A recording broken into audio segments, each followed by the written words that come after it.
আল্লাহ পাক তার নবীকে বলছেন, ইকরা বিসমি রাব্বিকাল্লাযী খালাক। ইকরা, আপনি পড়ুন, বিসমি, নামে, রব্বিকা, আপনার রবের, আল্লাযী খালাক, যিনি সৃষ্টি করেছেন। ইকরা বিসমি রাব্বিকাল্লাযী খালাক, পড়ুন আপনার সেই রবের নামে যিনি আপনাকে, আবার বলেন, পড়ুন আপনার সেই রবের নামে যিনি আপনাকে। তাহলে যেই জ্ঞান আমাদেরকে আল্লাহর দিকে নিয়ে যায়, স্রষ্টার দিকে নিয়ে যায়, সৃষ্টিকর্তার দিকে নিয়ে যায়, সেটাই হচ্ছে জ্ঞান, ওটাই হলো শিক্ষা। আর যে জ্ঞান আমাকে আল্লাহ থেকে দূরে সরায়, আমাকে এইটা শিখায় যে আমি বাইরে ছেলে ভিতরে মেয়ে মেয়ে লাগে, তাহলে এইগুলো জ্ঞান নয়, এগুলোকে বলা হয় জাহেলিয়া। কি বলা হয়? যেই জ্ঞান আমাকে সুদ খেতে শেখায়, এটা জ্ঞান না। যেই জ্ঞান আমাকে ধর্ষণে সেঞ্চুরি করতে শেখায়, এটা জ্ঞান না। যেই জ্ঞান আমাকে বিশ্ববিদ্যালয়ে হকি স্টিক নিয়ে মারামারি করতে শেখায়, এটা জ্ঞান না। যেই জ্ঞান আমাকে তাগুতের বিধান দ্বারা দেশ চালানোর জ্ঞান শেখায়, এটা জ্ঞান না। এগুলোকে বলা হয় এক বাক্যে জাহেলিয়া। কি বলা হয়? এটাই ছিল আবু জাহেলের যুগের সুন্নত। আবু জাহেলের যুগে এগুলোই চলতো। আবু জাহেলের যুগ মানে হচ্ছে ওই আইয়ামে জাহেলিয়া। আপনারা গালি দেন অনেকেই, এটা বর্বর জাহেলি যুগ ছিল। কিন্তু কেন কেন আমরা জাহেলি যুগ বলি? কারণ ওই যুগেও শিরকের ছড়াছড়ি ছিল, যেটা এই যুগে আছে। ওই যুগেও সুদভিত্তিক অর্থনীতি ছিল, যেটা এখনকার যুগের সুন্নত, ফরজ। সুন্নত তো না, ফরজ। এখনকার যুগের ফরজ সুদভিত্তিক অর্থনীতি, এখনকার অর্থনীতির ফরজ। যে কোনো অর্থনীতির দিকে যাবেন, দেখবেন সুদ ছাড়া এখানে গতি নাই, সুদ ছাড়া নড়ার জায়গা নাই। আপনি নড়তে চাইলে ওকে ধরে ফেলবে আপনাকে। এটা সেই যুগ যে সুদ থেকে আপনি বাঁচতে চাবেন, আপনার গায়েও সুদের ছিটা ফোটা গিয়ে লাগবে। আপনি যদি বাঁচতেও চান, আপনার গায়ে গিয়ে লাগবে এগুলো। ওই আইয়ামে জাহিলিয়াত মানে মাদক আর মাদক, ঠিক এই যুগের মতোই। আইয়ামে জাহিলিয়াত মানে মেয়েদের মানহানি, অবমাননা, জেনা, ব্যভিচার, পরকিয়া, ধর্ষণ, অশ্লীলতা, বেহায়াপনা, বেপরদামি। এই যুগের এগুলো এই যুগে নাই? আগের চেয়ে বেশি না কম? আইয়ামে জাহিলিয়াত মানে গোত্রীয় হানাহানি, দ্বন্দ্ব, মারামারি, কাটাকাটি। এখনকার নাই যুগে। তো মূল কথা হচ্ছে, এই জাহেলিয়াত, যেগুলো যারা আমাদেরকে জাহেলিয়াত শিক্ষা দেয়, এটাকে আমরা জ্ঞানের সংজ্ঞায় সংজ্ঞায়িত করতে পারি না। ইকরা বিসমি রাব্বিকাল্লাযী খালাক, এর অন্যতম একটা অর্থ এটাও যে জ্ঞান সেটাই যা আমাকে আমার রবের দিকে নিয়ে যাবে। সেটা জ্ঞান নয় যেটা আমাকে রব থেকে দূরে সরায় দেয়। তাহলে এখানে ইসলাম বিবর্জিত একটা শিক্ষা ব্যবস্থা চালু করা হয়েছে। আর কিছু আইওয়াস শোডাউন দেখিয়ে দেওয়া হয়েছে, কিছু কিছু টুকরা টুকরা ইসলাম দিয়ে দেওয়া হয়েছে। এগুলো তো থাকলোই।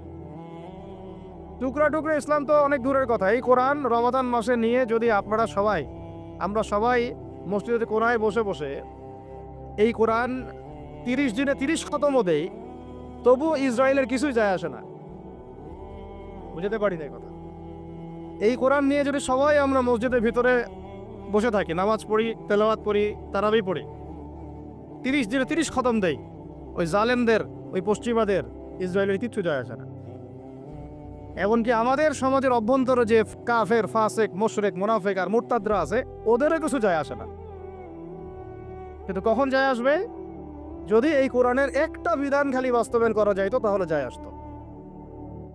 রমজানে একটা আওয়াজ যদি কেউ তোলে, রমজানে আমরা চাই, এই রমজানে আমরা চাই অন্তত আল্লাহর কিতাবের অন্তত একটা বিধান সমাজে বাস্তবায়ন হোক। অন্তত একটা বিধান। তো আছে এখানে শত শত, কত আছে? শত শত, হাজার হাজার, হাজার হাজার। তো পারেন নাই, পারা যায় নাই, পারবেনও না, এটাও জানি। অন্তত একটা করেন, আপনারাই বাছাই করেন কোনটা। না, আমি একটা অপশন দিলাম যে ইসলামী শিক্ষা ব্যবস্থা চালু করা হোক, ইসলামী শিক্ষা ব্যবস্থা চালু করা হোক। ইকরা বিসমি রাব্বিকাল্লাযী খালাক, এর বাস্তবায়ন করা হোক। করা যায় না এটা? এই দাবি কেউ উঠাবে না। আমরা সেই স্তরের মুমিন নাই এখন আর। আমরা তিলাওয়াত করতে যাব, তরজমা পড়তে যাব, কিন্তু এগুলো বলতে যাব না। বলে নিজের কাঁধে বিপদ ডাকার কি দরকার? চেতনা এরকম আমাদের। কিন্তু আপনি সারা জীবন তেলাওয়াত করলে কিছু যায় আসে না। কাফেরদের, ফাসেক, জালেম, মুশরিকদের কিচ্ছু যায় আসে না। যায় আসবে কখন? যখন চুরি করলে চোরের হাত কাটা হবে, তখন যায় আসবে। কখন? যখন কেউ মোরতাদ হয়ে গেলে ইসলামী সরকার তাকে মৃত্যুদণ্ড দিবে, তখন যায় আসবে। জেনা করলে যখন 100 বেত্রাঘাত করা হবে, তখন যায় আসবে। যখন বিবাহিত ব্যক্তি ব্যভিচার করলে রজম করা হবে, তখন যায় আসবে। যখন সমকামীদেরকে পাথর নিক্ষেপ করে থেতলা করে হত্যা করা হবে, তখন যায় আসবে। আর ট্রান্সজেন্ডার তো ওটা বাদ, ওইটা তো সমকামিতারও নিচের স্টেজ। সমকামীদেরকেই নবী সাল্লাল্লাহু আলাইহি ওয়াসাল্লাম বলেছেন এবং তুমি এদেরকে পাবা, এদেরকে বলতে সমকামী, জেনাকান্ডা সমকামী মানে যারা হোমোসেক্সুয়াল, এটা তো বোঝেন আপনারা, যারা হোমোসেক্সুয়াল, যারা ছেলে ছেলে জানা করে, মেয়ে মেয়ে জানা করে। ইযা ওয়াজাদতুমুহুম ফাকতুলুল ফাইলা ওয়াল মাফউলা বিহি।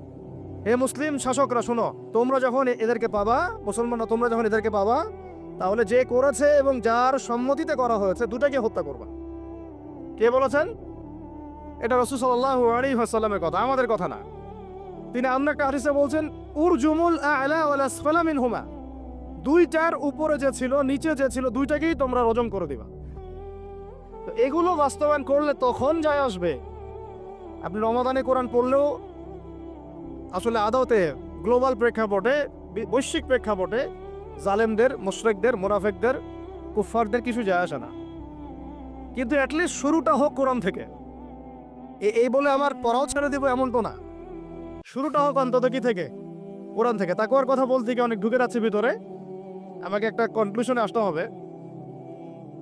রমাদান যে তাকওয়ার শিক্ষা আমাকে দিচ্ছে রোজা রাখা অবস্থায়, ওই তাকওয়ার শিক্ষাটা আমাকে শিক্ষা ক্ষেত্রেও রাখতে হবে। আমাদের বাচ্চাদেরকে, যে বাচ্চাটাকে দেখে মনে পড়লো, আমাদের বাচ্চাদেরকে এমন কোনো শিক্ষায় শিক্ষিত করা যাবে না, একেবারে হারাম করে ফেলতে হবে নিজেদের উপরে। যে এই বাচ্চারা যদি বড় হয়ে বলে বাবা আমি তো ছেলে না, আমার মনটা মেয়ে মেয়ে করে। কি ভয়ঙ্কর একটা সমাজ সামনে আসতে যাচ্ছে, আপনারা কি কল্পনা করতে পারতেছেন? এটা জাস্ট একটা টোকা দিয়ে দেখলো মুমিনদের ইমানের কি অবস্থা। আকাঙ্ক্ষা কি, এজেন্ডাটা কি? এজেন্ডাটা হচ্ছে বাংলাদেশের মতো কান্ট্রিগুলোতে সমকামিতাকে সরকারিভাবে বৈধ করে ফেলা। এটা হচ্ছে একটা এজেন্ডা। আর এই এজেন্ডা সরকারের না, এই এজেন্ডা হচ্ছে কিছু সুদভিত্তিক এনজিওর। একদম খোলামেলা বললাম আমি, এজেন্ডা হচ্ছে কিছু কিসের? সুদের মহাজনদের। এই কিতাবে আল্লাহ রাব্বুল আলামিন বলেছেন যে ব্যক্তি সুদ খায় আর যে সুদ ছাড়ে না, সে যেন আল্লাহ এবং তার রাসূলের সাথে যুদ্ধ করছে। নাউযুবিল্লাহ। হাদিসের মধ্যে নবীজি বলছেন যে ব্যক্তি 1 দিরহাম সুদ খাবে সে যেন 36 বার জিনা করলো। আর একবার জিনা করলে এই কিতাবের মধ্যে আছে সূরা নূরের 2-3 নম্বর আয়াতে 100টা লাঠি, 100 লাখ বেত্রাঘাত। 1 বছরের নির্বাসন একবার করলে কি? যুবক যুবতীরা ভালো করে শোনেন, কারণ আপনাদের তো মানে উঠতি বয়স, পা পিছলা এখন বেশি। আল্লাহ রাব্বুল আলামিন এই কিতাবে বলেছেন সূরা নূরের মধ্যে, চোখ তো এমনি নিচু করো, তারপরেও যদি কেউ করে ফেলে নাউযুবিল্লাহ, 100 বেত্রাঘাত জনসমক্ষে এবং 1 বছরের জন্য এই এলাকা থেকে বের করে দেওয়া। একবার করলে। কয়বার ভাই? আর নবীজি বলছেন যে 1 দিরহাম সুদ যে খায় সে 36 বার জিনা করলো। কোরআন এক জায়গায়, হাদিস এক জায়গায়, সমাজ এক জায়গায়, বিশ্ব রাষ্ট্র এক জায়গায়। এগুলো লা ইয়াস্তামিআন, এগুলো কখনো ম্যাচ করে না। এখন কথা জাস্ট বলে দেই, কারণ আল্লাহর কাছে আমাদেরকে দায়মুক্ত হতে হবে, বা অ্যাটলিস্ট ওজোর পেশ করতে হবে যে আল্লাহ পাক আমরা বলেছি, শুনে নাই। মানুষ শুনে নাই, আমরা বলেছি। ওই হাদিসের কিতাবেই আছে, নবী সাল্লাল্লাহু আলাইহি ওয়াসাল্লাম বলেছেন, আপনারা সবাই হাদিসটা জানেন, আমি শুধু মনে করাই দিচ্ছি। আপনার নবী বলেছেন, মুহাম্মদ সাল্লাল্লাহু আলাইহি ওয়াসাল্লাম বলেন, সাল্লাল্লাহু আলাইহি ওয়াসাল্লাম, যে ব্যক্তি সুদ খায়, সুদের এই 70টা পাপের সবচেয়ে নিচের পাপ, সে যেন তার মাকে বিয়ে করলো। একটু কল্পনার জগতেও কি আপনি চাইতে পারবেন যে আপনি আপনার মায়ের সাথে বিছানায় শুয়ে আছেন? নাউযুবিল্লাহ, আস্তাগফিরুল্লাহ। হ্যাঁ, কখনো কি কল্পনা আসতে পারবে এটা আপনার? বলেন, আমার কথায় মাইন্ড করতেছেন? মানুষকে বুঝাইতে পারি না আমি, এটা আমাদের ব্যর্থতা। আমরা বুঝাইতে পারি না, কিভাবে বললে মানুষ বুঝবে এটা আমাদেরও বুঝে আসতেছে না। চিন্তার জগতে চোখ বন্ধ করে কি কল্পনা করতে পারবেন যে আপনি আপনার মায়ের সাথে নাউযুবিল্লাহ সেই কাজ করতেছেন যা আপনি আপনার স্ত্রীর সাথে করেন? পারবেন? আর নবীজি বলছেন, আপনার নবী, যে ব্যক্তি সুদ খায়, সুদের পাপের 70টা শাখা আছে, তার সবচেয়ে নিচের শাখাটাই হচ্ছে এইটা। নাউযুবিল্লাহ। আমরা এই 90% মুসলমানের দেশ না এটা এখন, এটা বরং এখন 50% মুনাফিকের দেশ। আর 90% মুসলমান নাই, মানুষ কাদিয়ানি হইতে হইতে, খ্রিস্টান হইতে হইতে এখন 80%ও নেমে আসছে মুসলমানের হার। আপনারা হয়তো জানেনও না, কারণ এইখানকার এলাকার মানুষ তো আপনারা বুঝবেন না। পার্বত্য অঞ্চলে যান, বর্ডার এলাকাগুলোতে যান, উত্তরাঞ্চলে যান, দেখবেন তো বহু মানুষ ইসাই মুসলিম হইতেছে দিন দিন, বহু মানুষ কাদিয়ানি হইতেছে দিন দিন, বহু মানুষ ধর্ম ত্যাগ করে খ্রিস্টান হয়ে যাচ্ছে, গ্রামের পর গ্রাম, অবস্থা ভয়াবহ। আর আমরা আমরা কি নিয়ে পড়ে আছি বলবো? ওই যে জোরে আমিন বলবেন না আস্তে। হ্যাঁ, ওই যে আপনি পায়ে পা লাগাচ্ছেন কিভাবে, গোড়ালি গোড়ালি মিলাবেন না কিনি অ্যাঙ্গুল মিলাবেন। আপনি হচ্ছে একটা কি হাত উঠানো নামানো, হাত বাঁধা না বাঁধা। আমাদের এক ভাই বলেন, উনিও মুফতি মানুষ, উনিও মাশাআল্লাহ অনেক বড় মুফতি বাংলাদেশের। উনি বলেন যে ভাই আমার একটা জিনিস বুঝে আসে না, মানুষ তর্ক করতেছে আমিন জোরে বললো না আস্তে বললো, তা আমি আমিন বলি নাই ভাই, আমি জোরেও বলি নাই আস্তেও বলি নাই। এখন কেউ আছে পৃথিবীতে, কেউ আছে জন্ম নিয়েছে যে আমাকে ফিকহের উসুল থেকে প্রমাণ করে দিবে যে আমার নামাজটা হয় নাই? উস্তাদ বলেন আপনারা, ফিকহের উসুল থেকে কেউ প্রমাণ করে দিতে পারবে যে আমার নামাজটা হয় না? আমি কিন্তু আমিন বলিই নাই। আপনারা তর্ক করতেছেন কি নিয়ে, জোরে না আস্তে নিয়ে? আমি বলিই নাই ভাই আমি, আমার নামাজ কি বাতিল হয়ে যাবে? চিন্তা করছেন যে বিশ্ব কোন জায়গায়, রাষ্ট্র কোন জায়গায়, সমাজ কোন জায়গায়, ফিতনা কত গভীরে, আর আমরা কি নিয়ে পড়ে আছি? মানুষকে এগুলোতে ব্যস্ত রাখার জন্য কিছু মানুষ ইচ্ছাকৃতভাবে পিছনে লাগিয়ে দেওয়া আছে মুসলমানদের মাঝে বিভক্তি লাগানোর জন্য। এটা একটা সূক্ষ্ম এজেন্ডা, আপনারা বুঝতে পারতেছেন না। কয়দিন আগে দেখেন নাই ফিলিস্তিন ইস্যু নিয়ে কথা হয়েছিল, এখন ঠান্ডা, সব চুপচাপ, মুখে একদম চুপ, কোনো কথা নাই। তারপরে আসলো শিক্ষা নীতি নিয়ে আমরা কথা বললাম, এখন চুপ, সব চুপ, কোনো কথা নাই। তারপরে ট্রান্সজেন্ডার নিয়ে অনেক সরব ছিলাম, একদম চুপ, কথা নাই। এখন আস্তে আস্তে অন্য অন্য মাসালা, এখন কথা হবে 8 টাকা 20 টাকা নিয়ে। ঠিক আছে, রমজান আসছে, রমজানে যে লাআল্লাকুম তাত্তাকুন, জীবনের সব ক্ষেত্রে তাকওয়া অর্জন করো, ওই শিক্ষা তো আপনি আলোচনায় আনবেন না, কারণ আপনাকে ব্যস্ত রাখবে 8 টাকা 20 টাকা। আর কিছু ফেসবুকের ইউটিউবার আছে, ওর দরকার ভিউজ, ও একজনের সাথে একজনকে লাগাই দিবে। হ্যাঁ, একটা টাইটেল দিবে অমুক আলেমের বিরুদ্ধে যা বললেন তো অমুক আলেম, আলেমে তখন একটা দ্বন্দ্ব, আমার সাথে আমার ব্যাপারে এই কথা বললো, আমিও একটা কথা বলে দেই। আমরা যে ভাই এত কমন সেন্সিং জাতি হয়ে গেছে দিন দিন, এগুলো দেখতে দেখতে আমরা খুবই বিব্রত এবং খুবই হতাশ। আল্লাহ রাব্বুল আলামিন আমাদেরকে বুঝ দান করেন, গভীর বুঝ দান করেন। আমি এইভাবে দেশের অবস্থা এইরকম, অর্থনীতির অবস্থা এইরকম, বিশ্বের অবস্থা এইরকম, সারা বিশ্বে মুসলমান মার খাচ্ছে। আর ফিলিস্তিনে গত 6 মাসে 40,000-এর বেশি মানুষকে মারা হয়েছে। আমি আজকে এটা নিয়ে রিসার্চ করতে গিয়ে দেখলাম যে ওখানকার পাদ্রীরা বলতেছে, ওখানকার যারা পাদ্রী, ইহুদি পাদ্রী যারা, এরা কত বদের হাড্ডি দেখেন। এরা বলতেছে যে ফিলিস্তিনের একটা শিশুকে দেখলেও গুলি করে হত্যা করে দিতে হবে, কারণ এরা যদি বড় হয় এরা আমাদের বিরুদ্ধে অস্ত্র ধরবে। ওরা কিন্তু বুঝে ফেলছে ঠিকই কথা, ওরা যদি বড় হয় ঠিকই আমাদের বিরুদ্ধে কি করবে, অবশ্যই ধরবো আমরা, অবশ্যই ফিলিস্তিনের বাচ্চারা তোমাদের বিরুদ্ধে অস্ত্র ধরবে ইনশাআল্লাহ। কয়টাকে মারবে? আল্লাহ পাক ওইখানে আরো বেশি বেশি যমজ বাচ্চা দান করে, জানেন?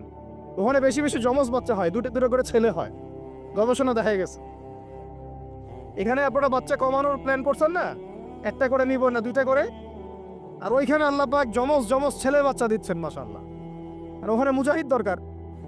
দেখেন মূল ইস্যুগুলোকে বাদ দিয়ে ওরা এভাবে আগাচ্ছে। ওরা চায় পুরো হোলি ল্যান্ডটাকে দখল করতে, একদম মুসলমানদেরকে 100% নির্মূল করতে। আর আরবের মোনাফেক রাষ্ট্রগুলোকে তো ওদের তাবেদার বানায় ফেলছে।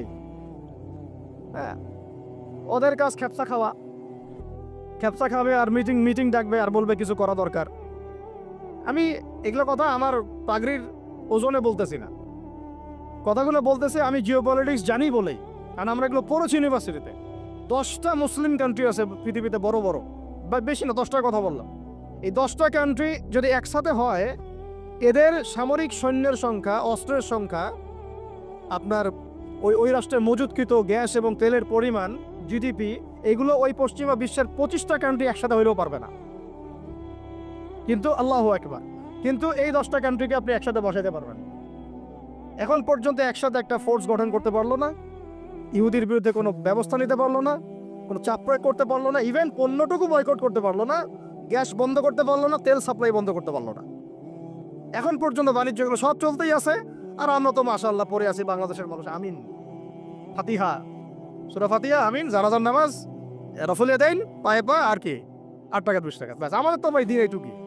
আর এইটুকু ঠিক না হলে আমার আকীদা সহি হচ্ছে না, তাই না বিষয়টা? এইটুকে তার মনের মতো ফতোয়ায় না যেতে বললে আমার আকীদা সহি না। যতক্ষণ পর্যন্ত ওর মনের মতো, ওর ফিকহি আমি না বুঝতে পারতেছি, ততক্ষণ পর্যন্ত আমার আকীদাও ঠিক হয় নাই। সুবহানাল্লাহ। এই হলো অবস্থা আমাদের। তো ফিকহের ক্ষেত্রে এইরকম সংকীর্ণ মানুষটা যখন হাদিস, উসুলে হাদিস, আকিদা, উসুলে ফিকের মতো দায়িত্ব নিয়েছে, তখন তো দিনের এই অবস্থা হবে। ফেসবুক, ইউটিউব বন্ধ করে পত্রিকা পড়েন, বিশ্বের মিডিয়াগুলো রিসার্চ করেন। আর এখনকার বিশ্বের বড় বড় মিডিয়াগুলো কিন্তু ওরা নিয়ন্ত্রণ করে। তাই আমাকে ভালো করে অ্যানালাইসিস করতে হবে কোন মিডিয়া থেকে আপনি তথ্য নিচ্ছেন। ওরা যদি আমার একটা মূলনীতি মেনে চলেন, পশ্চিমারা যদি কাউকে বলে এ মিথ্যাবাদী, ধরে নেবেন সে সত্যবাদী। বুঝতে পারেন এই কথা? ওরা যদি কাউকে বলে অমুক মুসলিম সন্ত্রাসী, বুঝে নেবেন এই মুসলিম জান্নাতে যাইতে পারে ইনশাল্লাহ। ওরা যদি কোনো মুসলমানকে বলে এরা মৌলবাদী, বুঝবেন এরাই পাক্কা মুসলমান।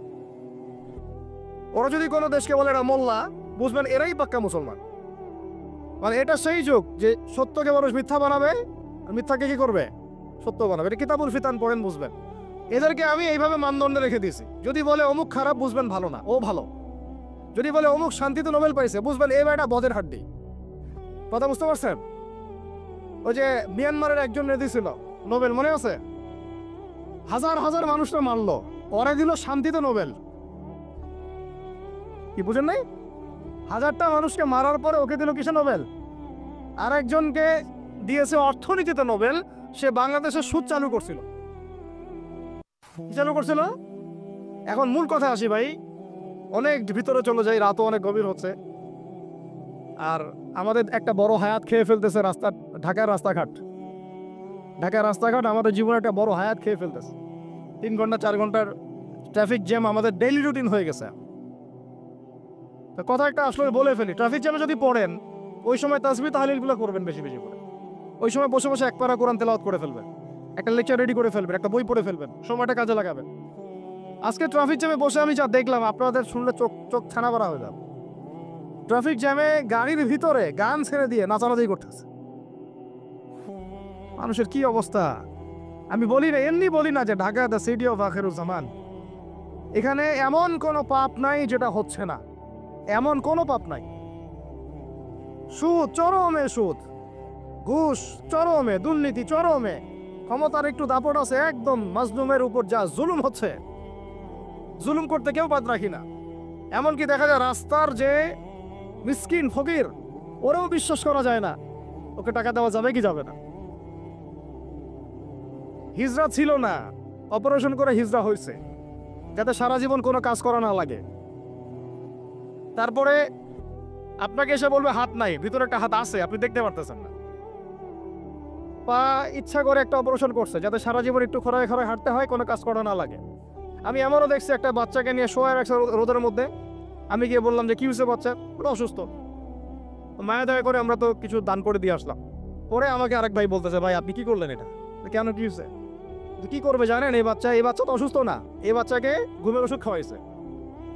ওই বাচ্চারে ঘুমের ওষুধ খাওয়াইছে, রোদে শোয়ায় রাখছে, মানুষকে দেখাবে অসুস্থ, টাকা দেন। টাকা নিয়ে ওটা, যে টাকাটা দিন শেষে হবে, এর একটা অংশ দিবে ওই বাচ্চার বাপকে আর মাকে। ওই বাচ্চা তার নিজেরও না। বুঝতে পারলাম বিষয়টা? এত বুদ্ধি বাঙালির মাথায়, সুবহানাল্লাহ। তো এই ঢাকা শহর থেকে সবচেয়ে আগে বিদায় নিয়েছে বিশ্বাস, তারপর বিদায় নিয়ে চলে গেছে আমানতদারিতা। উপর থেকে নিচ পর্যন্ত খালি খেয়ানত আর খেয়ানত। যেখানে যাবেন খালি খেয়ানত। এখানে অমুক এতটুকু না দিলে কাজ হয় না, ওই টেবিলে তল দিয়ে এতটুকু না দিলে কাজ হয় না, ফাইল নড়ে না, কাজ হয় না। আর এখানে এইসব জায়গায় এমন কিছু মানুষকে বসানো হয়েছে, সুবহানাল্লাহ, দাড়ি টুপি পাগড়ি জুব্বা দেখলেই ওদের মনে চুলকানি শুরু হয়ে যায়, চুলকানি শুরু হয়ে যায়। আমাদের মতো মানুষদেরকেও দেখা যায়, আমাদের মতো মানুষদের স্ত্রীরা যখন যায় কোনো কাজে, জরুরি কোনো কাজ, তো এনআইডি কার্ড করতে হবে ইত্যাদি ইত্যাদি, মানে পারলে বোরখাটা খুলে দেখবে কি আছে ভিতরে। এত ছোট লোক, এত ছোট লোক, সুযোগ পাইলে হাতছাড়া করতে চায় না। ওরা আমরা যখন গিয়ে চার্জ করি তখন বলে হুজুর ভুল হয়ে গেছে, মাফ করে দেন। মানে মগের মূল্য পাইছে অনেকে। তবে এইসব মগের মূল্য বেশি দিন টিকবে না ইনশাল্লাহ, বেশি না। অপেক্ষা করতে থাকেন, সময় যেভাবে সামনে যাচ্ছে, আল মাহদি আসার সময় হয়ে গেছে ইনশাল্লাহ। বেশি দিন নাই, কতদিন আল্লাহ ভালো জানেন, আমরা বলতে পারবো না। কিন্তু পরিস্থিতি যা বুঝতেছি, 100 বছর হয়ে গেছে খেলাফত হারানোর। কত বছর? আর প্রত্যেক 100 বছর পর পর বিশ্বে বড় কিছু হয়। এটা একটা আল্লাহ রাব্বুল আলামিনের দেয়া একটা সুন্নাহ। 100 বছর পর পর বড় কিছু হয়, খেয়াল করে দেখবেন, আপনার ইতিহাস পড়ে দেখেন। যাই হোক ভাই, অনেক ডিপে না যাই। তাকওয়া শুধুমাত্র আমার রোজা রাখায় না, আমাকে শিক্ষা নীতি যেটা অবলম্বন করব সেখানেও তাকওয়ার পরিচয় দেওয়া লাগবে। এমন শিক্ষা শিখবো না যে শিক্ষা আমাকে আল্লাহ থেকে দূরে সরায়, নবী থেকে দূরে সরায়। এখানেই কথা বলতে গিয়ে এখানে চলে আসছিলাম যে ভাই, আল্লাহর ওয়াস্তে রোজা রেখে আমরা কেউ সুদ না খাই, রাজি আছেন তো ইনশাল্লাহ? কোনো দুর্নীতি না করি, কোনো ঘুষ না খাই, কোনো রকমের খারাপ কাজে লিপ্ত না হই, কবিরা গুনাহগুলো ছেড়ে দেই, ফাহেসা কাজগুলো ছেড়ে দেই, যে অনর্থক যেগুলো কাজ এগুলোতে কোনো ফায়দা নাই ছেড়ে দেই। আল্লাহ পাক আমাদেরকে রোজা রাখার মতো রাখার তৌফিক দান করে। এমন শিক্ষা ক্ষেত্রে আপনি তাকওয়া অবলম্বন করলেন, আল্লাহকে ভয় করলেন, আমি এমন শিক্ষা শিখবো না যেটা আল্লাহ নিষেধ করছেন, নবী নিষেধ করছেন। এখন আপনি চলে গেলেন আপনার এই পারিবারিক জীবনে। পারিবারিক জীবনে গিয়ে কি তাকওয়ার পরিচয় দেওয়ার দরকার নাই? নাকি এগুলো নামাজ, রোজা, হজ, যাকাত আর তাসবিহ তাহলিলের মধ্যেই তাকওয়া? পরিবারের মধ্যে তাকওয়া থাকবে না? তাহলে আমাকে একটা উত্তর দেন যে আমার পরিবারে আমি বাবা, আমার ছেলে নামাজ কেমন করে পড়ে না, কিভাবে? এখানে তাকওয়া থাকলো না থাকলো না? আমার পরিবারে আমি কর্তা, আমার পরিবারের লোকজন নামাজ পড়ে না, তাহলে এটা কি তাকওয়ার পরিচয় হইল? আমার পরিবারে আমি তাহাজ্জুদ গুজার আর নাউজুবিল্লাহ আমার বোন, আমার মেয়ে বেপর্দায় বাইরে চলে, তাকওয়ার পরিচয় হইল? আমার পরিবারে আমি কর্তা, নামাজ পড়ি, রোজা রাখি, মাশাআল্লাহ হজ করছি, আমি মাশাআল্লাহ যাকাতও দেই, ওমরাও করি বছর বছর, কিন্তু আমার পরিবারে হারাম টাকা ঢুকতেছে, এটা কি তাকওয়া হইল? আমার পরিবারে সুদ ঢুকতেছে, তাকওয়া হইল? আমার পরিবারে ভিসিআর, সিডি, ডিভিডি, এই যে ইন্টারনেট সেকশন, স্টার জলসা, জি বাংলা, অমুক তমুক সব চলতে আছে, এটা কি তাকওয়ার পরিচয় হইল? আমার পরিবারের মধ্যে আমার ছেলে মেয়েরা কিশোর গ্যাংয়ে যোগ দিচ্ছে, তাকওয়ার পরিচয় হইল? টিকটক জেনারেশন হয়ে গেল, এটা কি তাকওয়ার পরিচয় হইল? আমার পরিবারে সংস্কৃতি পশ্চিমাদের থেকে ধার করে নিচ্ছি, পোশাক আশাক, চলাফেরা, খাওয়া দাওয়া, ওঠা বসা সব ওদের আদলে, এটা কি তাকওয়ার পরিচয় হইল? তাহলে আল্লাহর ওয়াস্তে ভাই, লাআল্লাকুম তাত্তাকুন, এটা পরিবারেও বাস্তবায়ন করার চেষ্টা করে, আল্লাহ পাক তৌফিক দান করে। কিভাবে করব? পরিবারে প্রত্যেক সদস্যকে নামাজি হইতেই হবে, মাস্ট। নামাজ নাই ইসলাম নাই, সোজা কথা। নামাজ নাই ওর ভাত বন্ধ, নামাজ নাই ওর খরচাপাতি দেওয়া বন্ধ, নামাজ নাই আমার ছেলের সাথে আমার কোনো সম্পর্ক নাই, নামাজ নাই আমার মেয়ের সাথে আমার কোনো আতাত পীড়িত নাই, নামাজ নাই আমার স্ত্রীর সাথে আমার কোনো ওঠা বসা চলাফেরা নাই। একদম কঠোর হয়ে যান। পরিবার আপনি কর্তা, আপনার এক কথায় পরিবার চলবে, এক কথায় উঠবে, এক কথায় বসবে ইনশাআল্লাহ। পরিবারে কর্তা আপনি, এক কথায় পরিবার উঠবে, এক কথায় বসবে। আমি আমার স্ত্রীকে পর্দায় রাখবো, কোনো মায়ের বেটার ক্ষমতা আছে ওকে বেপর্দায় বাইরে বের করবে? ও যদি বের হয় ওর সাথে আমি সম্পর্কই রাখবো না, তালাক দিয়ে রেখে দিব, শেষ শেষ কথা, খালাস, কুল্লু খালাস, এখানে শেষ। একদম সোজা মাসালা, কোনো দরকার নাই। এগুলো করতে গেলে কি হবে জানেন? লাই দিতে দিতে দিতে দিতে একদিন দেখবেন যে পরিবার গেছে আল্লাহ থেকে দূরে চলে গেছে, আপনি আর আমি আল্লাহ না করুক দুনিয়াতে নাই, আপনার জন্য দোয়া করারও কোনো মানুষ নাই, এবং আল্লাহর কাছে আপনাকে দ্বারা হিসেব দেওয়া লাগতেছে। কারণ কু আনফুসাকুম ওয়া আহলিকুম নার, আল্লাহ পাক আগেই বলে দিয়েছেন। সূরা তাহরিম খোলেন, 6 নম্বর একটা পড়েন, আল্লাহ পাক বলছেন ইয়া আইয়ুহাল্লাযীনা আমানু কু আনফুসাকুম, নিজে বাঁচো জাহান্নামের আগুন থেকে, ওয়া আহলিকুম নার, তোমার পরিবারকে জাহান্নামের আগুন থেকে বাঁচো। তাহলে তাকওয়ার শিক্ষাটাকে শুধু এই 24 ঘন্টা রোজার মধ্যেই রাখবো, না আমার শিক্ষাও পরিবারের মধ্যেও থাকবে? থাকবে তো ইনশাল্লাহ? পরিবারের সবাই 5 ওয়াক্ত নামাজি হবে তো ইনশাল্লাহ? পরিবারে কেউ বেপর্দায় চলবে? কোনো সুযোগ দিবেন? পরিবারে বরং কোরআন শিক্ষা বাধ্যতামূলক করবেন। পরিবারে প্রত্যেক সদস্যের কোরআন শিক্ষা বাধ্যতামূলক। এখানে কি সরকার এসে ধরে নিয়ে যাবে আপনাকে? কে মামলা দিবে? পরিবারে বাধ্যতামূলক। আমার পরিবারের মধ্যে কোনো প্রকার ওই বাহিরের সংস্কৃতি চলবে না, ইসলামী সংস্কৃতি চলবে। আমার পরিবারে কোনো রকম ছিটাফোটাও রিজিক হারাম ঢুকবে না। তা আমরা পরিবারের মধ্যে কি হারাম ঢুকাবো ভাই? তওবা করা যায় যে আমরা জীবনে কোনোদিন সুদ খাবো না ইনশাল্লাহ। বিশ্বাস করেন 16 কোটি জনগণ যদি খাস তওবা করে খালি যে আমরা সুদের সাথে কোনো সম্পর্ক রাখবো না, সুদ খাবো না, সুদ দিব না, সুদের সাক্ষীও থাকবো না, সুদ লিখেও রাখবো না। সুদের সাথে সম্পৃক্ত 4 শ্রেণীর মানুষ, যাদেরকে আল্লাহর রাসূল সাল্লাল্লাহু আলাইহি ওয়াসাল্লাম লাআনত করেছেন, আমরা এদের সাথে কোনো সম্পর্ক রাখবো না। এইটা যদি মানুষ শপথ করতে পারে, যত রকম সুদী এনজিও আছে লেস গুডায় পশ্চিমে পালাই যাবে ইনশাআল্লাহ, যেখান থেকে আসছে ওখানে পালাই যাবে। কিন্তু দুর্ভাগ্যজনক হচ্ছে আমরা নিজেরাই এই সুদের সাথে সম্পৃক্ত হয়ে গেছি। ঘরে ঘরে সুদ ঢুকে গেছে, কেউ এটাকে হারাম মনেই করতেছি না।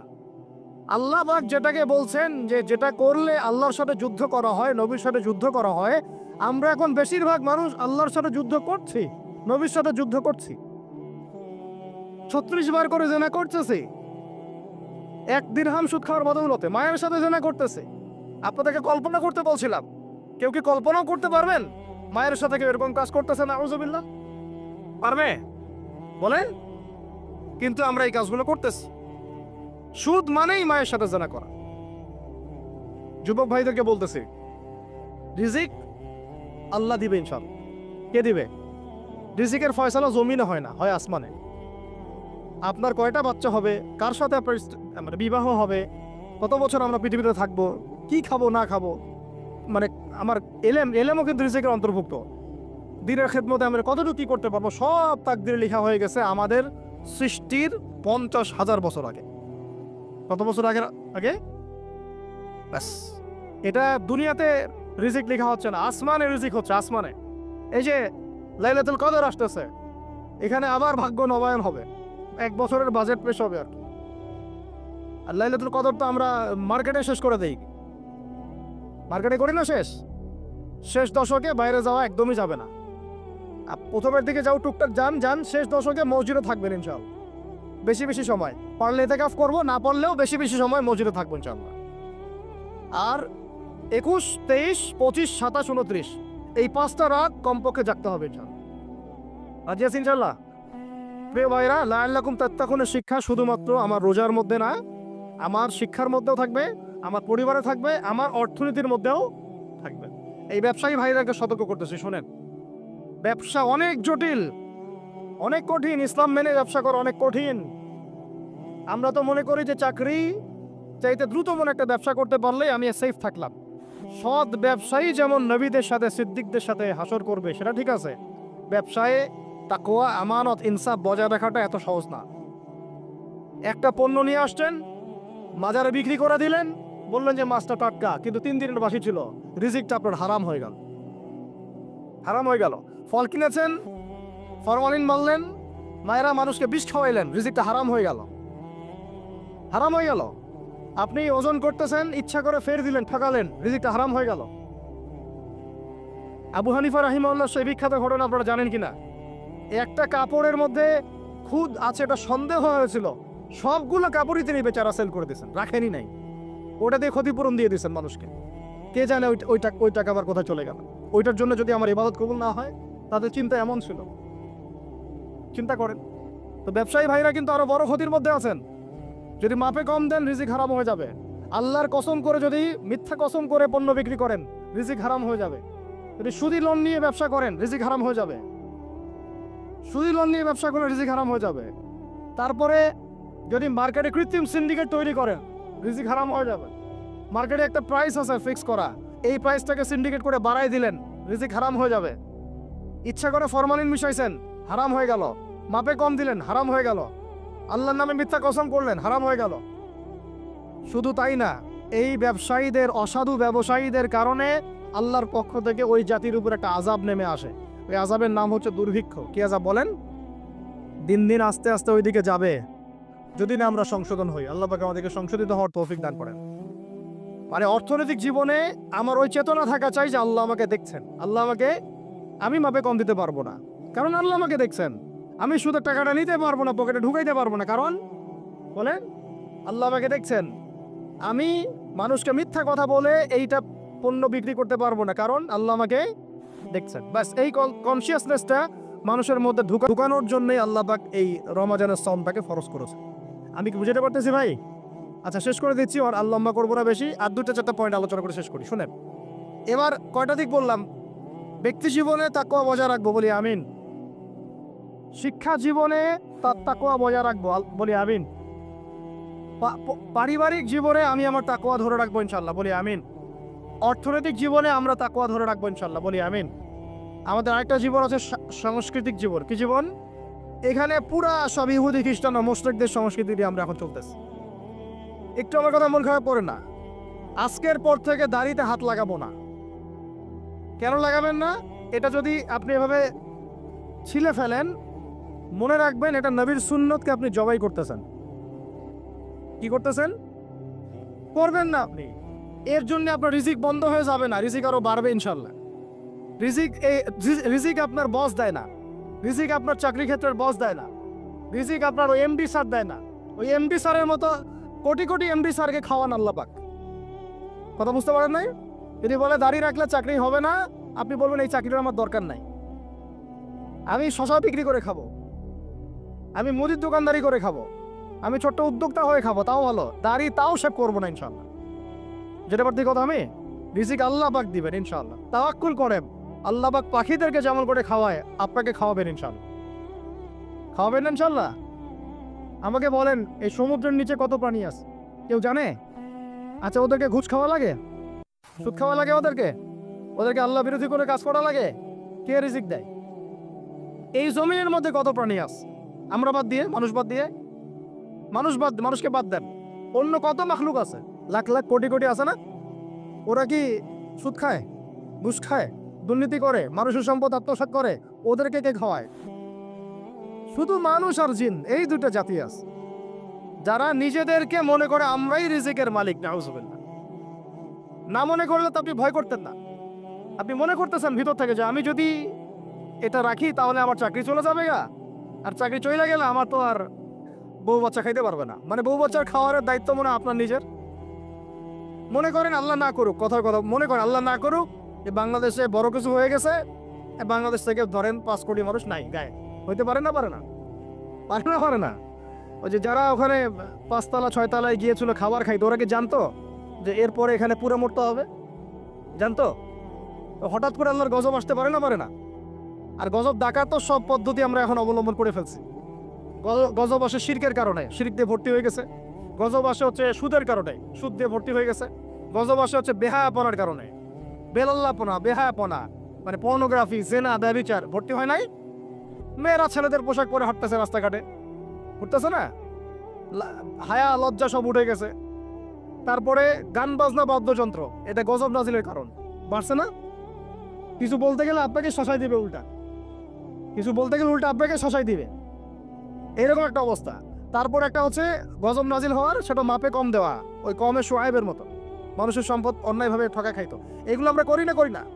মানে শিরক, কুফরি, কেবর, অহংকার, জেনা, ব্যভিচার, মদ পান, সুদ, এগুলো আমাদের মধ্যে ছড়াই গেছে না, যায় নাই? এমনকি সমকামিতাও তো ছড়ায় নাই? এখন আবার লিঙ্গ পরিবর্তন করে মানুষ ট্রান্সজেন্ডার হইতাছে, ইত্যাদি ইত্যাদি, নাউজুবিল্লাহ। আর আল্লাহ পাকের বিধান, কোরআন বাদ দিয়ে তো তাগুতি বিধান চলতেই আছে না? এগুলোতে আল্লাহ পাকের শাস্তি কত কাছে মনে হয় আপনাদের? যে কোনো সময় আসতে পারে না? ওইটাই বলছিলাম, মনে করেন যে বাংলাদেশে 5 কোটি মানুষ নাই, ভূমিকম্পে ধ্বংস হয়ে গেছে, অথবা মনে করেন গজবে ধ্বংস হয়েছে, অথবা অন্য কিছু, নাউজুবিল্লাহ। আল্লাহ পাক আমাদেরকে মাফ করেন। আমি এখন ওই 5 কোটি মানুষের পরবর্তী প্রজন্ম, মানে বাল বাচ্চা কাচ্চা যারা আছে, এদের জীবন চক্র থেমে যাবে না চলতে থাকবে? বলেন, পৃথিবীর ঘূর্ণন থেমে যাবে না চলতে থাকবে?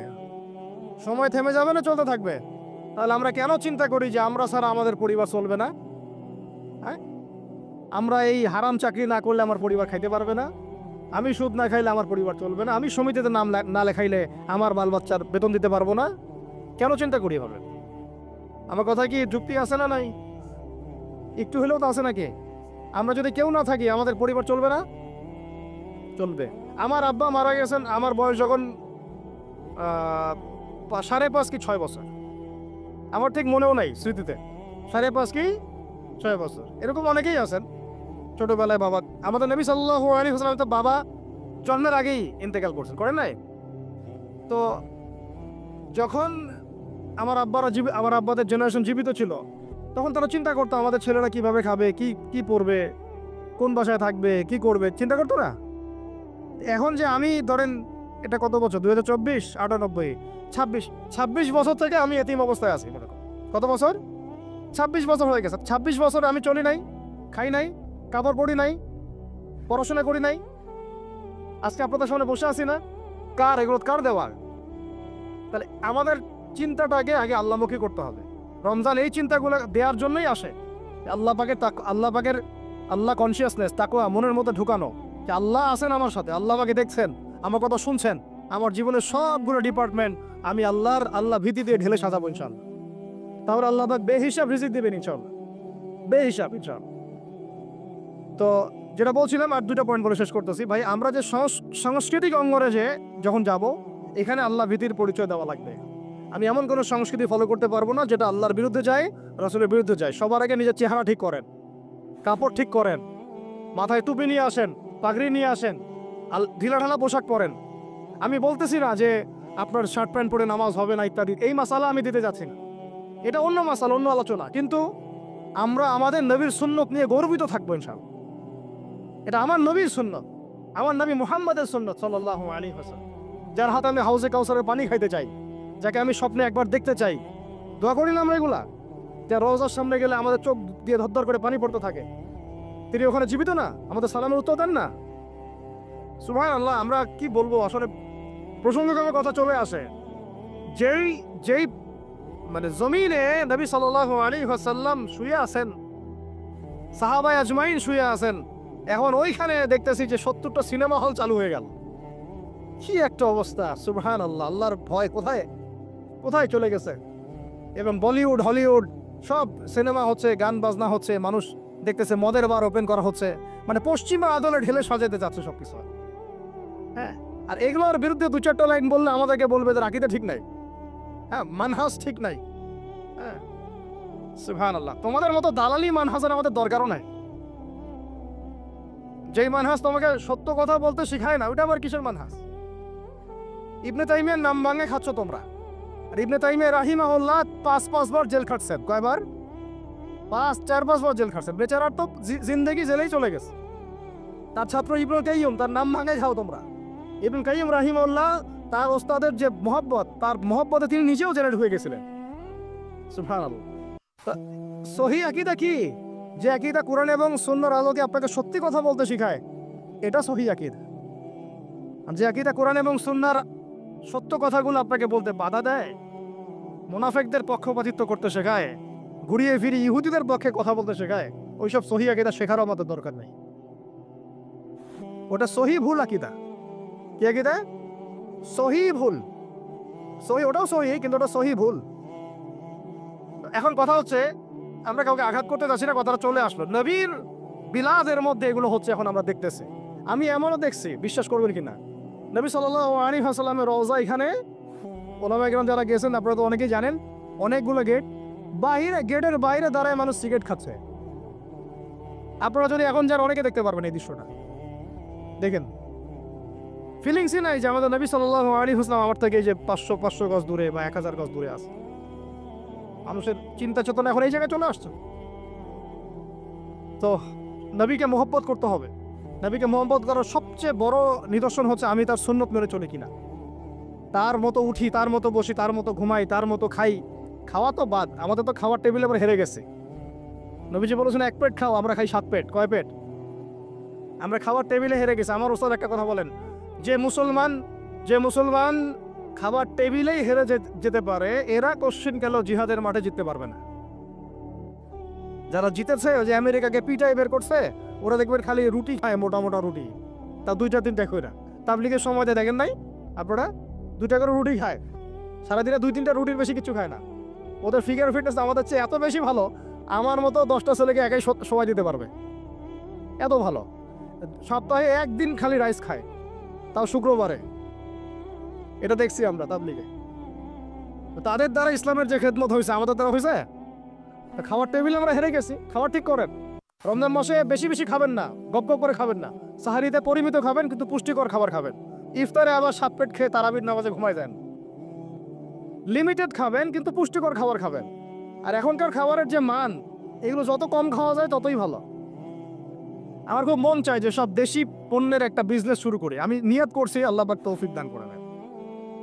মানে আমরা চাচ্ছি ব্যবসা করতে, এবং অনেক তরুণ উদ্যোক্তা আছে আমাদের ভাইরা, তাদের থেকে আমরা একটা সমন্বয় চাচ্ছি আর কি। সব দেশি পণ্যগুলো যদি একটা সুন্দরভাবে পাওয়া যায় এক জায়গায়, আমাদের জন্য খুব ভালো হয়। ফ্রেশ খাবার খেতে পারেন। এখন কোথায় ফ্রেশ খাবার পাবেন? চালে ভেজাল, মাছে ভেজাল। গোশত খাচ্ছেন আপনি, গরুর গোশত, ওইখানেও ভেজাল। খাইলে ক্যান্সার হবে, খাইলে ক্যান্সার হবে। একটা ডাব কিনতে যাচ্ছেন ঢাকা শহরে, ডাব, ওই ডাবের পানি সে আগেই বের করে রেখে দিছে। কি অবস্থা চিন্তা করছেন? প্রতারণা দিয়ে ভরে গেছে পুরা, উপর থেকে নিচ পর্যন্ত খালি প্রতারণা প্রতারণা। এত ইনোভেটিভ বুদ্ধি মানুষের মাথায়। বিশ্বাস হারাই গেছে শহর থেকে, প্রতারণা হারাই গেছে, প্রতারণা মানে আমানত উঠে গেছে, প্রতারণা দিয়ে ভর্তি হয়ে গেছে। স্তরে স্তরে আমরা এইভাবে একে অপরকে ঠকাচ্ছি। কে কাকে ঠকাবো এটাকে আমি ক্রেডিট মনে করি। আর পরিচয় হয়ে গেছে আমাদের এরকম, ভাই কি নাম, কি করেন, আমার নাম অমুক, ওই যে দেখতেছেন 10তলা বিল্ডিংটা ওইটা আমার, এটাই পরিচয়। কি নাম আপনার, কি করেন, পেশা কি, ওই যে অমুক জায়গায় একটা সোসাইটি আছে, ওই সোসাইটিতে একটা ফ্ল্যাট আছে আমার, এটা পরিচয়, এটাই পরিচয়। আর আপনাদেরকে ওই হাদিসটা শুনাই দিই, লোভ সামলাতে পারতেছে না। নবী সাল্লাল্লাহু আলাইহি ওয়াসাল্লাম বলেছেন, একটা হাদিসে আল্লাহ নবীকে জিবরাইল আলাইহিস সালাম এসে 4টা প্রশ্ন করেছেন, 4টা উত্তর দিয়েছেন। শেষেরটাতে তিনি বলেছেন কিয়ামত কবে হবে আমি জানি না, মাল মাসউলু আনহা বিআলামা মিনাস সাইল। প্রথমে ছিল ইসলাম কাকে বলে, ঈমান কাকে বলে, ইহসান কাকে বলে, তারপরে প্রশ্ন করেছেন কিয়ামত কবে হবে, তিনি বলেছেন আমি জানি না। মাল মাসউলু আনহা বিআলামা মিনাস সাইল, প্রশ্নকারী উত্তরদাতা চেয়ে বেশি জানে না, বা আমাদের দুজনের কেউই জানে না এক্স্যাক্টলি কোন ডেটে কিয়ামত হবে। পঞ্চম প্রশ্ন তিনি করছেন আরেকবার, যে ফাখবিরনি আন আমারাতিহা, তাহলে কিছু মানে আলামত বলে দেন, কিয়ামতের কি বলে দেন, কিছু নিদর্শন বা আলামত বলে দেন। নবী সাল্লাল্লাহু আলাইহি ওয়াসাল্লাম এমন 2টা আলামত বলেছেন যার সাথে বর্তমান বিশ্বের প্রত্যেকটা বড় বড় শহর মিলে যাবে, প্রত্যেকটা বড় বড় শহর, এমনকি আমাদের ঢাকাও। নবীজি বলছেন, শুনেন সাল্লাল্লাহু আলাইহি ওয়াসাল্লাম, তিনি বলছেন আনতালি দালাবাতু রাব্বাতুহা, যখন দেখবা যে দাসী তার মনিবকে জন্ম দিচ্ছে, দাসী তার মনিবকে জন্ম দিচ্ছে। অনেক ব্যাখ্যা হয়, ওলামায়ে কেরামের একটা ব্যাখ্যা বলা সবক শুনে দিচ্ছি। ওলামায়ে কেরামের একটা সবক হচ্ছে আনতালি দালাবাতু রাব্বাতুহা, দাসী তার মনিবকে জন্ম দিচ্ছে মানে শেষ জামানায় সত্য হবে মিথ্যা, মিথ্যা হবে সত্য, ন্যায় হবে অন্যায়, অন্যায় হবে ন্যায়, হক হবে বাতিল, বাতিল হবে হক। মানে আমানতদার তাকে বলবে খেয়ানতকারী, খেয়ানতকারীকে বলবে আমানতদার, মানে উল্টায় যাবে মানদণ্ডটা।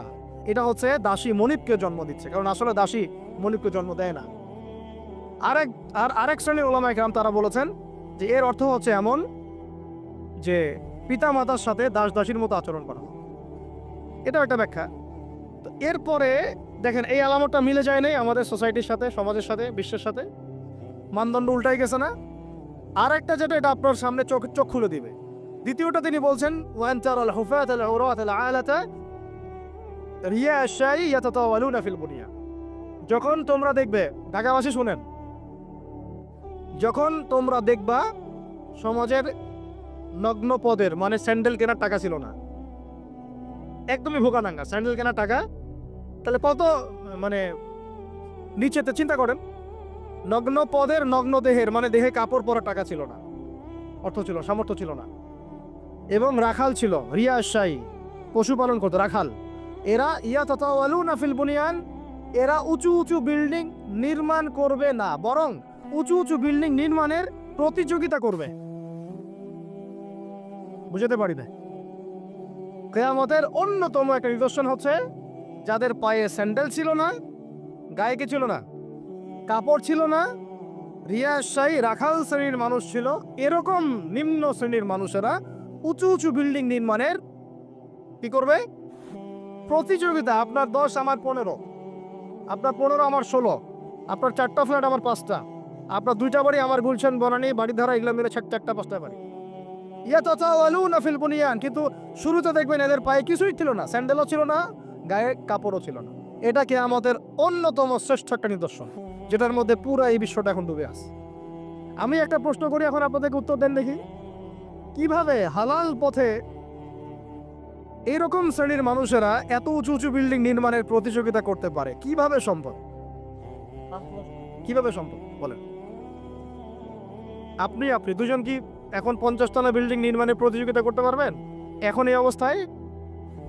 এখন আমাদের কনক্লুশন শুনেন, এটা সম্ভব 3টা মাধ্যমে। কয়টা মাধ্যম? এক, হয় অন্যের সম্পদ গুন্ডাগিরি করে, জুলুম করে, ওই মারামারি কাটাকাটি দাঙ্গা হাঙ্গামা করে দখল করতে হবে, জুলুম করে। এটা হচ্ছে না, সমাজে হয় নাই, ভূমিদস্যু নাই, অহরহ দাপট দিয়ে সব দখল করে ফেলতেছে, পরকালে কোনো ভয়ই নাই, আল্লাহ পাক যে কাঁধের মধ্যে 7 তবক জমি চাপাই দিবে এটা ভয় নাই। মানে মানুষের, আল্লাহ পাক আমাদেরকে হেদায়েত দান করে না, আমিন। মানুষের চিন্তা এখন এমন জায়গায় গেছে, লাস্ট টাইম আমি উত্তরবঙ্গে সফর করেছিলাম, ছেলে পেলে মানুষকে ঠকাচ্ছে, ঠকায় ভিসার প্রতারণা করে মানুষকে মানব পাচার করতেছে, এটা একটা চক্র ধরা পড়ছে।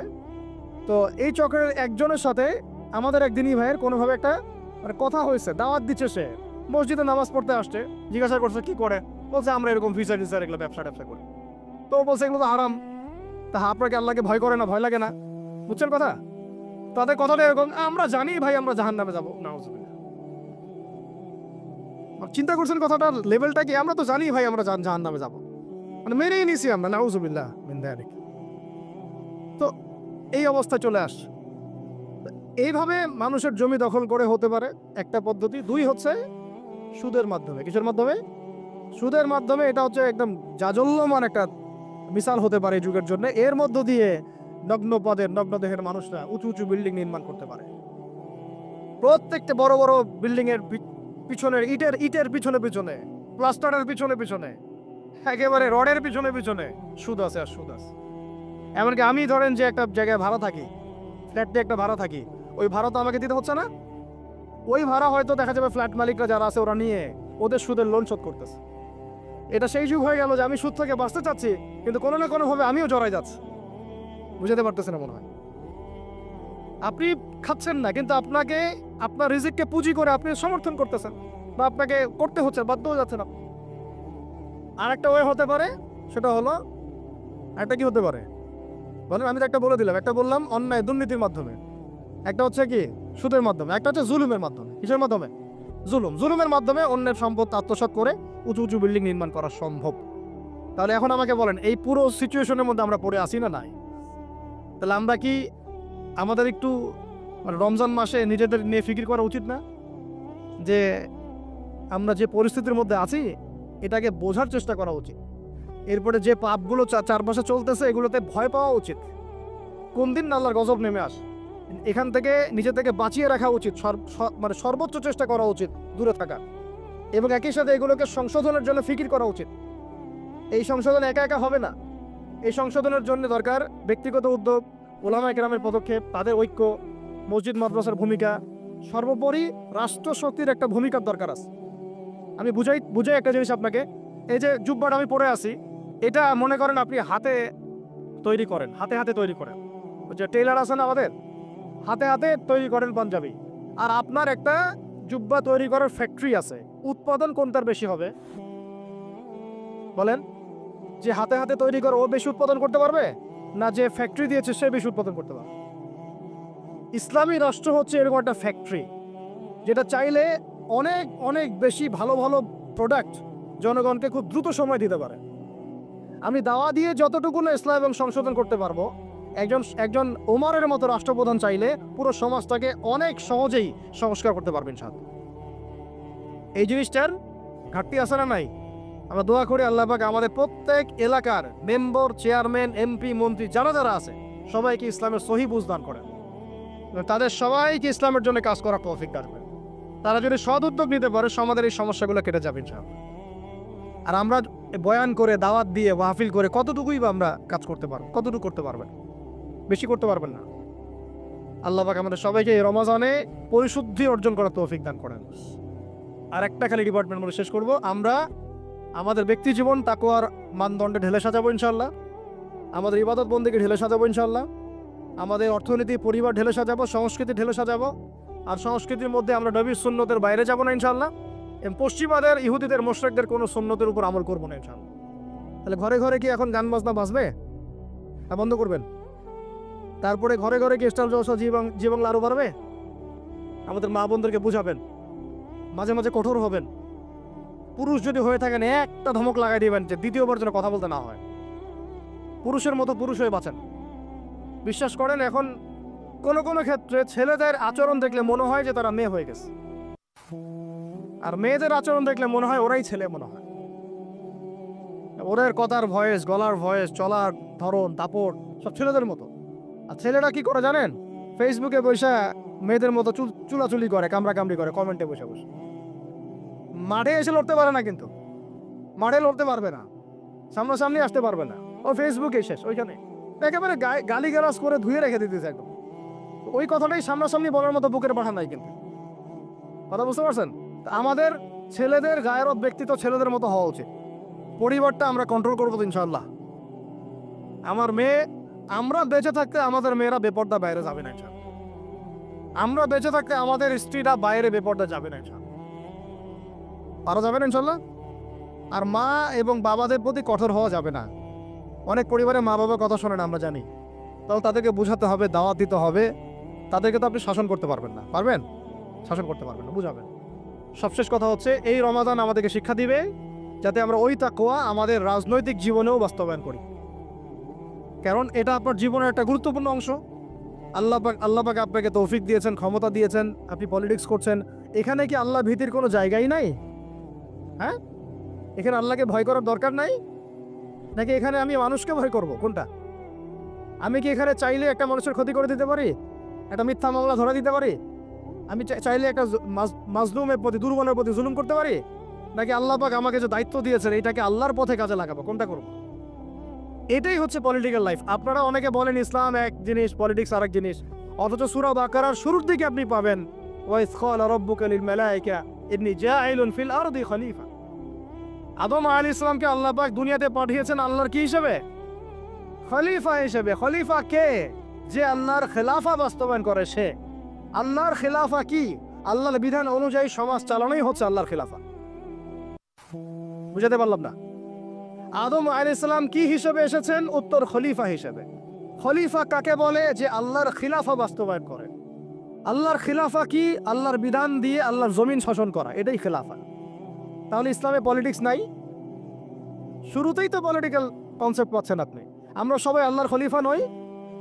আমরা সবাইকে আল্লাহর খলিফা না? আল্লাহর খলিফা হিসেবে আমাদের দায়িত্ব কি? শয়তানের বিধান বাস্তবায়ন করা না আল্লাহর বিধান বাস্তবায়ন করা? এটা হলো আমাদের পলিটিক্যাল হেদায়েত কোরআন থেকে। আল্লাহ রাব্বুল আলামিন আমাদের সবাইকে কথাগুলো বোঝার তৌফিক দান করেন। শেষ করার আগে আমরা একটু নিয়াত করি, এই রমাদানে ইনশাআল্লাহ আমরা সময়কে সর্বোচ্চ মূল্যায়ন করবো ইনশাআল্লাহ। 1, 2 নাম্বার, মানসিক, শারীরিক, আত্মিক প্রস্তুতি নিব যে রমাদান আসতেছে, একটা গোল্ডেন অপরচুনিটি আমার সামনে আসতেছে ইনশাআল্লাহ। 3 নাম্বার, এই রমজানে আমার প্রধান পাঠ্য বই হবে আল কোরআন। কারণ শাহরুর রমাদানাল্লাযী উনজিলা ফীহিল কোরআন। এই রমাদান সেই মাস যে মাসে কি নাজিল হয়েছে? কোরআন নাজিল হয়েছে। তো আল্লাহ পাক আমাদের সবাইকে রমজান মাসে বেশি বেশি কোরআন তেলাওয়াত করার তৌফিক দান করেন, কোরআনের অর্থ পড়ার তৌফিক দান করেন, এর আদেশ মানার তৌফিক দান করেন, এর নিষেধ ছাড়ার তৌফিক দান করেন, কোরআনের দাওয়াত মানুষের কাছে পৌঁছানোর তৌফিক দান করেন এবং কোরআনের সমাজ বাস্তবায়নের তৌফিক দান করেন। 4 নাম্বার হচ্ছে, রমাদান মাসে আমরা একেবারে ভরপেট খাবো না ভাই, ঠিক আছে ভাই? নিয়াত করলাম তো ইনশাআল্লাহ। পুষ্টিকর খাবার, পরিমিত খাবার এবং ফ্রেশ খাবার। পুষ্টিকর খাবার, পরিমিত খাবার এবং ফ্রেশ খাবার। এর বাইরে গেলে আপনি ফিজিক্যালি দুর্বল হয়ে যাবেন, যে আমরা দুর্বল হয়ে গেছি এখন এই ভেজাল খাইতে খাইতে। প্রতিদিন আমরা বিষ খাচ্ছি, বিষ। কেমনে যে আমরা বাইচে আছি আল্লাহই ভালো জান। সিরিয়াসলি বলতেছে, খাবারের যে অবস্থা, কেমনে যে আমরা বাইচে আছি আল্লাহই ভালো জান। এই অধিদপ্তরগুলো যারা নিয়ন্ত্রণ করেন তারা যদি আইনের সুশাসন নিশ্চিত করতে পারতেন, মোবাইল কোর্ট বসায় বসায় ওমরের মতো শাস্তি দিতে পারতেন, কারো সাহস ছিল না খাবারে ভেজাল ঢুকায়। জাতিকে মেরে ফেলতেছে তো, জাতিকে মেরে ফেলতেছে, ছেলে বাচ্চাদেরকে মেরে ফেলতেছে, বাচ্চাদের ব্রেন ডেভেলপমেন্ট হতে দিচ্ছে না। আমি তো প্যারেন্টিং নিয়ে পড়াশোনা করেছি অনেক, বাচ্চাদের ব্রেন ডেভেলপমেন্ট হতে দিচ্ছে না। খাদ্যে বাচ্চাকে কি কিনে দেন? চিপস কিনে দেন, চকলেট কিনে দেন, এইটা কিনে দেন, সবই বিষ, বিষাক্ত জিনিস, সব বিষাক্ত। আমরা কি খাই? ফাস্টফুড, পিৎজা, বার্গার, রাস্তাঘাটে সব বিষাক্ত জিনিস। চাল, ডাল, তেল, লবণ যা যা খাচ্ছেন, মশলা, এর মধ্যে দেখবেন মিশাই দিছে ইটের গুঁড়া, ভুসি। এটা নিয়ে আমি আলাদিন কথা বলবো ইনশাআল্লাহ, অর্থনীতি নিয়ে। মানে এমন একটা অবস্থা যে নতুন করে ইসলামী অর্থনীতি প্রতিষ্ঠা করতে হবে এখন মনে হচ্ছে। আপনারা ব্যবসা করার নিয়াত করেন, হালাল পণ্যের ব্যবসা করেন, মানুষকে ভালো কিছু খাওয়ান, ভালো কিছু দেন, দেখবেন জাতি বাঁচবে ইনশাআল্লাহ এবং আপনারও কাস্টমার বাড়বে ইনশাআল্লাহ। কারণ আমরা সবাই ফ্রেশটাই তো চাই, 10 টাকা বেশি দিয়ে হইলেও সেটাই কিনবো ইনশাআল্লাহ আমরা। আল্লাহ পাক আমাদেরকে রমজান মাসে পরিমিত খাবার তৌফিক দান করেন, পুষ্টিকর খাবার খাওয়ার তৌফিক দান করেন এবং বেহিসাব রিজিক দান করেন। আমি 5 নম্বর হচ্ছে, রমজানে আমরা তারাবি সালাত জামাতে পড়বো ইনশাআল্লাহ। রাকাত সংখ্যা নিয়ে গন্ডগোল হবে তো জানি, আমাদের কথা আমরা বলে দিচ্ছি। তারাবির নামাজ 1 নম্বর জামাতে পড়বো, 2 নম্বর 20 রাকাত পড়বো। কেউ যদি বলে আমি কম পড়ি, বলবেন ওকে পড়েন, কোনো সমস্যা নেই, আপনি পড়েন, কোনো সমস্যা নেই। কেউ যদি বলে আমি আরো বেশি পড়ি, পড়েন, সমস্যা নেই। 40 রাকাত পড়েন আপনি, কোনো সমস্যা নেই। আমরা 20 রাকাত পড়ি, জামাতে পড়ি, কিন্তু সমস্যা তখন হবে যখন আপনি বলবেন আমাদের 20 রাকাতটা বেদাত। যদি এই কথাটা বলেন তাহলে সমস্যা হবে। জামাতে সালাত পড়বো ইনশাআল্লাহ, তারাবি সালাত, খতমে কোরআন পড়বো ইনশাআল্লাহ এবং চেষ্টা করবো 20 রাকাত পড়ার ইনশাআল্লাহ। কেউ যদি বলে এটা বেদাত, তখন আমাদের সাথে বসায় দিবেন, ওলামা কেরামের সাথে বসায় দিবেন। মনে রাখবেন, উসমান রাদিয়াল্লাহু আনহু যদি 2টা আজান দিতে পারেন জুমার, আমি আবু তো আদনানে দিতে কোনো সমস্যা নাই। ওমর ইবনে খাত্তাব যদি 20 রাকাত তারাবি পড়তে পারেন নিজে, আমার মতো হাজার হাজার মানুষের পড়তে কোনো সমস্যা নাই। আমরা সাহাবীদের চেয়ে বেশি দিন বুঝি না। মা আনা আলাইহি ওয়া আসহাবি আল ইয়াউমা আলাইকুম বিসুন্নতি ওয়া সুন্নতি খুলাফায়ে রাশিদিন মাহদিয়িন মিন বা'দি। এই হাদিসগুলো শোনাই দিবেন। আল্লাহর রাসূলের সুন্নাহও যেমন আমরা ফলো করব, সাহাবীদের সুন্নাতও ফলো করতে হবে। আপনারা বুঝা যাচ্ছে কি? সাহাবীরা হচ্ছে মানদণ্ড আমাদেরকে, নবীকে পাওয়ার মানদণ্ড কারা? সাহাবীরা। সোজা কথা, এটা নিয়ে তো বাহাসের কিছু নাই। সাহাবীদেরকে বাদ দিয়ে আপনি নবীকে মানতে পারবেন কিভাবে? বলেন কথা। আব্দুল্লাহ বিন ওমর, আব্দুল্লাহ বিন মাসউদ রাদিয়াল্লাহু আনহুম আজমাইন, আবু বকর, ওমর, ওসমান, আলী রাদিয়াল্লাহু আনহুম আজমাইন, তাদের চেয়ে কি আমরা ইসলাম বেশি বুঝবো? কখনো এটা সম্ভব? তাদের মধ্য দিয়ে আমরা নবী সাল্লাল্লাহু আলাইহি ওয়াসাল্লামকে অনুসরণ করব, ব্যাস, সিম্পল। এটা হলো খায়রুল কুরুন। আল্লাহ পাক আমাদেরকে কথাগুলা দিলের কান দিয়ে বোঝার তৌফিক দান করেন। 6 নম্বর কথা হচ্ছে ভাই, রমজান মাসে বেশি বেশি মানুষকে ইফতার করাবেন। রাজি আছে তো ইনশাআল্লাহ? 7 নম্বর, রমজান মাসে সমস্ত ফরজিয়াত আদায় করব, স্পেশালি নামাজের সাথে যাকাত। নামাজের সাথে ওই যে ব্যবসায়ীদের কথা তো বলছিলাম, বহু ব্যবসায়ী আছেন আপনারা, মিলসের মালিক, ফ্যাক্টরির মালিক, ইন্ডাস্ট্রির মালিক, যাকাত দেন না। হিসাব করে বের করেন যাকাত কত টাকা। একজনের যাকাত দিয়ে একটা গ্রামের মানুষকে খাওয়ানো যাবে। তালেবে ইলম যারা এবং ওলামায়ে কেরাম, তাদের উচিত, মানে আমাদের নিজেদেরকেও নসিহত করতেছি আমরা আর কি, যতটা পারেন ডিভাইস থেকে দূরে থাকতে হবে। নাহলে কোরআন ভুলে যাচ্ছি, হাদিস ভুলে যাচ্ছি, এটাও একটা এজেন্ডা হতে পারে। আল্লাহ পাক আমাদেরকে বোঝার তৌফিক দান করেন। কয়টা বলছি? 7টা নাকি? আর 3টা বলি। 3টা কাজ করবেন রমজান মাসে। সেটা হচ্ছে, রমাদান মাসে যদি সম্ভব হয়, আল্লাহ পাক যদি সুযোগ দেন, যদি সম্ভব হয়, বাইতুল্লাহ জিয়ারত করে আসতে পারেন। আল্লাহ পাক তৌফিক দান করেন। মানে এখানে এই রমজান মাসে ওমরা করার একটা ব্যাপক ফজিলত আছে। আল্লাহ রাব্বুল আলামিন আমাদের সবাইকে জিয়ারতের তৌফিক দান করেন, এবং যারা এখনো সামর্থ্যবান হন নাই, সামর্থ্য আল্লাহ পাক দান করেন। যারা নিয়াত করেছেন, আল্লাহ পাক তাদেরকে হজ্জে মাবরুর করার তৌফিক দান করেন। আল্লাহ রাব্বুল আলামিন তার ঘরে আমাদের সবাইকে হজ করার তৌফিক দান করেন, এবং হজ করার মতো করার তৌফিক দান করেন। 9 নম্বর হচ্ছে, রমজান মাসে আমরা ফরজের পাশাপাশি নফল, সুন্নত, মুস্তাহাব আমলে গুরুত্ব দিব ইনশাআল্লাহ।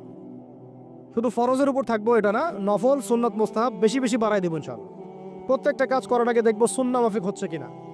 এই কাজগুলোর শক্ত করে ধরার জন্য রমজান হচ্ছে শ্রেষ্ঠ মৌসুম। আল্লাহ পাক তৌফিক দান করেন, আমিন। আর শেষ কথা হচ্ছে, রমাদান মাসে রোজা রেখে আমরা যেমন হালাল ছেড়ে দিয়েছি, সারা বছর আল্লাহ পাকের সমস্ত হারাম থেকেও দূরে থাকবো ইনশাআল্লাহ।